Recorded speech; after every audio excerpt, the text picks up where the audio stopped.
About one of my favorite characters of the Bible, John the Baptist. So let's listen to Matthew chapter 11, starting at verse 2. When John heard in prison what the Messiah was doing, he sent word by his disciples and said to him, "Are you the one who is to come, or are we to wait for another?" Jesus answered them, "Go and tell John what you hear and see. The blind receive their sight, the lame walk, those with a skin disease are cleansed, the deaf hear, the dead are raised, and the poor have good news brought to them. And blessed is anyone who takes no offense at me." As they, meaning the disciples of John, as they went away, Jesus began to speak to the crowds about John. "What did you go out into the wilderness to look at? A reed shaking in the wind? What then did you go out to see? Someone dressed in soft robes? Look, those who wear soft robes are in royal palaces. What then did you go out to see? A prophet? Yes, I tell you, and more than a prophet. This is the one about whom it was written, 'See, I am sending my messenger ahead of you who will prepare your way before you.' Truly I tell you, among those born of women, no one has arisen greater than John the Baptist. Yet the least in the kingdom of heaven is greater than he. For the days of John the Baptist until now, the kingdom of heaven has suffered violence, and violent people take it by force. For all the prophets and the law prophesied until John came, and if you are willing to accept it, he is Elijah who is come. Let anyone with ears listen." The Gospel of the Lord. Praise to you, O Christ. Well, I'm sure you remember the story. You remember how John the Baptist, one of Jesus' earliest supporters, had given a passionate endorsement of Jesus' future ministry and proclaimed his messianic identity at the time of Jesus' baptism, out there in the wilderness, by and in the River Jordan. But now John is in a foul-smelling, isolating Roman prison. John is waiting to find out if he will be executed or not. But we know, because we are told, even in prison, John heard what Jesus was doing. Our reading today, for today, captures the equivalent of a first-century prison correspondence between John the Baptist and Jesus. The correspondence is through the disciples of John. Disciples who had remained loyal to him and must have been attempting to attend to his needs while he was in prison. For his part, Jesus learns of John's arrest at the beginning of his own ministry in the Galilee, back in chapter 4 of Matthew. But it is not until well into Jesus' public teaching and healing that the two reconnect as described here in Matthew chapter 11.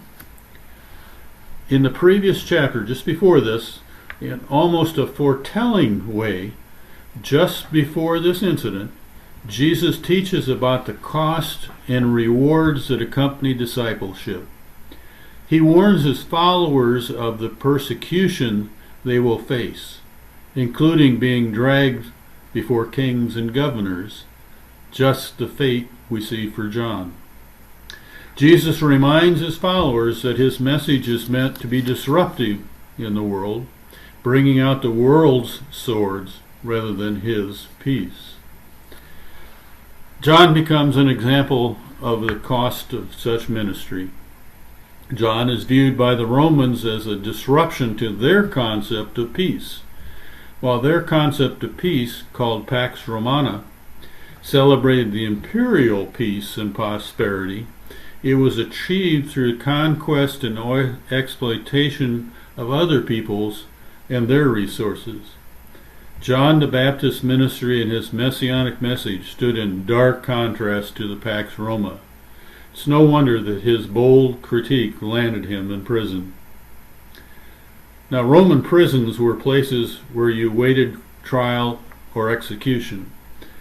Unlike our incarceration today, prisons were not meant as the ultimate punishment, yet they were very much a place of physical violence and psychological terror. Prisons were filthy, overcrowded, and devoid of natural light. Sanitation and basic resources like clean water were scarce. Beating and restraints limited any movement and stripped away personhood. The conditions and practices within Roman prisons were meant to induce fear and shame. They were reminders of Roman power over their subjects, controlling life and death.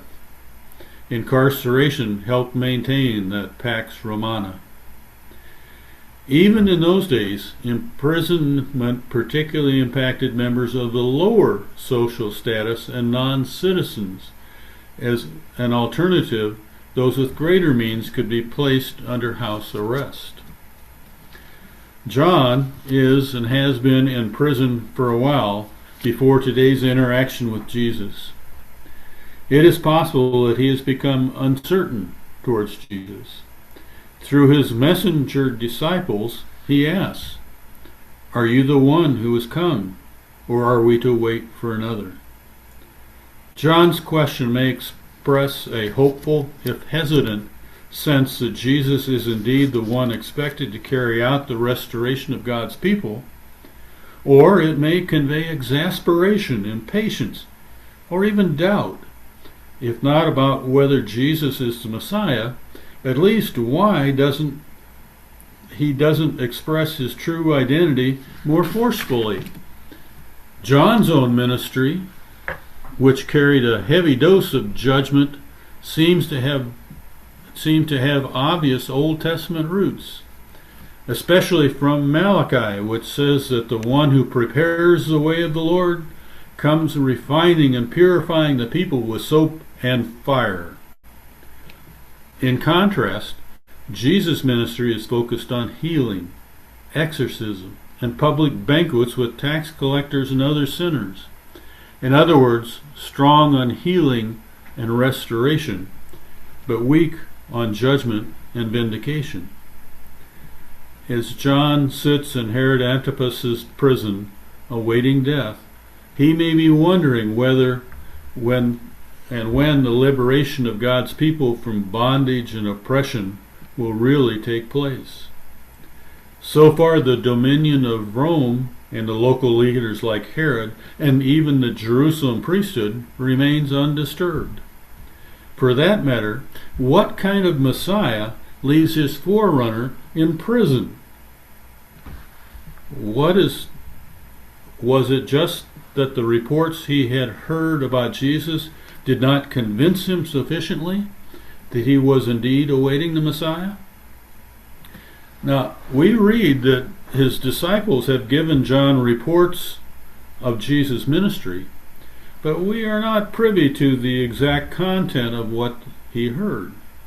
Did they, John's own disciples, accurately and fully represent what Jesus had been doing as his ministry?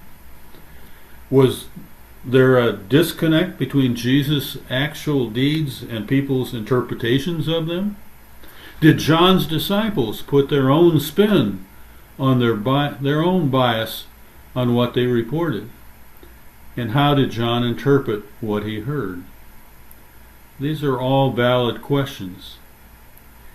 However, what we see in his response is that despite John's circumstances, he does not focus on himself, but he focuses on Jesus.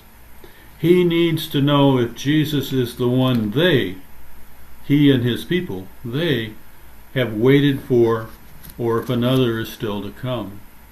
Is Jesus the one who will bring deliverance and new life in the midst of the violence and terror of the Roman occupation? John's question, "Are you the one?" resonates with our present time.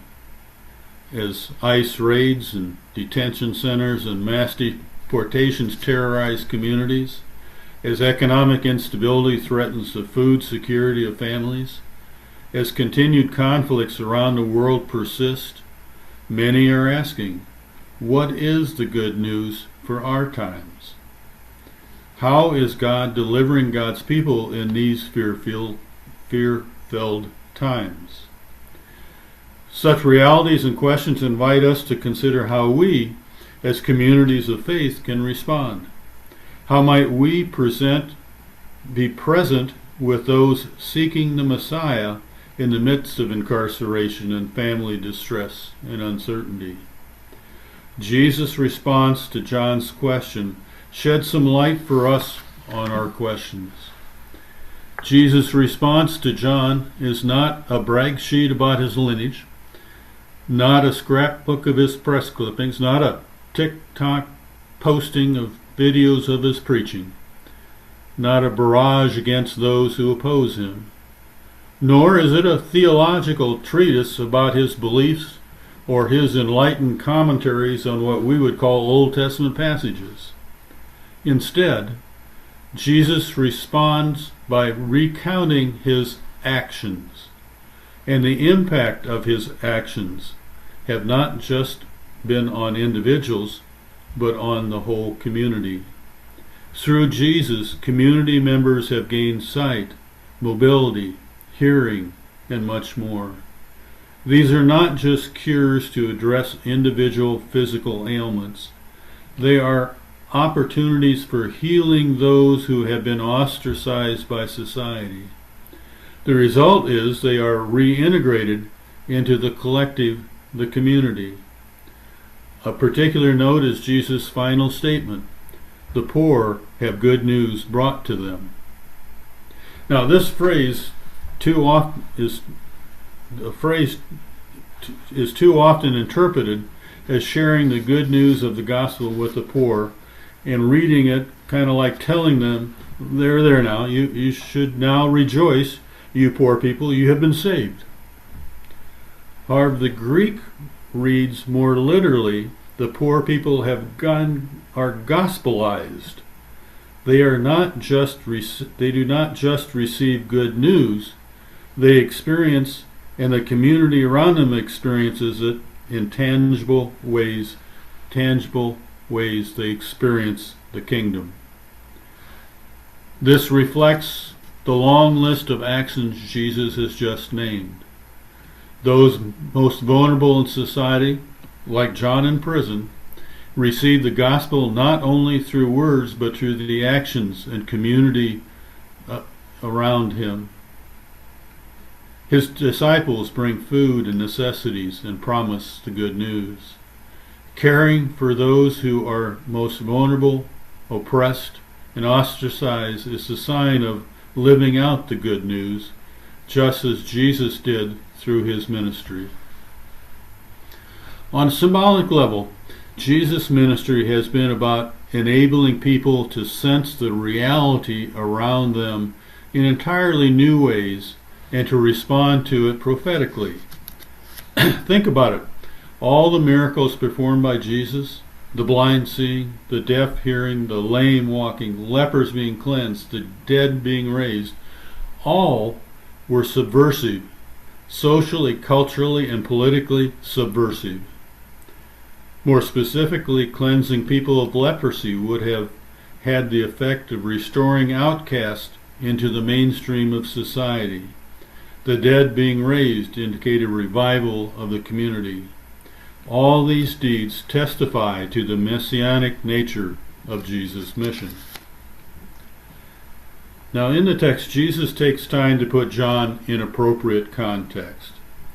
Reference to John's attire in contrast to the elite conjure up for us memories of the prophet Elijah. John dresses in a manner that is very similar to Elijah. And Elijah challenges kings who are dressed in soft robes like those mentioned here. If we go to 1st and 2nd Kings, those royal figures dressed in fine attire incur the wrath of Yahweh by turning in time of crisis to foreign gods such as Baal-zebub the god of Ekron. In John the Baptist's time, Matthew reports the religious and political elite both anger the prophet John because of their lifestyles. A lifestyle sustained at the expense of people at the margin. Both Elijah and John have challenged people associated with the centers of power and have paid a heavy price for it. By calling attention to John's ministry, specifically to the subversive nature of his mission, Jesus is also indicating the direction his own ministry will take. In other words, he positions himself as a successor to John and as the inheritor of his movement. Now, to close this message, in these verses, Jesus' response to John is a call to action for all of us. Any who follow Jesus are called to embody the good news as Jesus did. Embodying it means sharing it through all our actions, with particular attention to those who are most vulnerable. More than offering words and pleasant platitudes, people of God are called to embody the good news. It is a call to care for all. It is a call to care for and reintegrate those cast out or overlooked by communities, the forgotten in prisons and detention centers and shelters and hospitals. It asks us to consider how our actions answer the question, are you the one? Ask how we become the ones who embody the good news in challenging social injustices. And how do we empower our communities to collectively continue Jesus' ministry, bringing about liberation and glimpsing the kingdom of God? How are we to be the one? Again, how are we to be the one? Amen.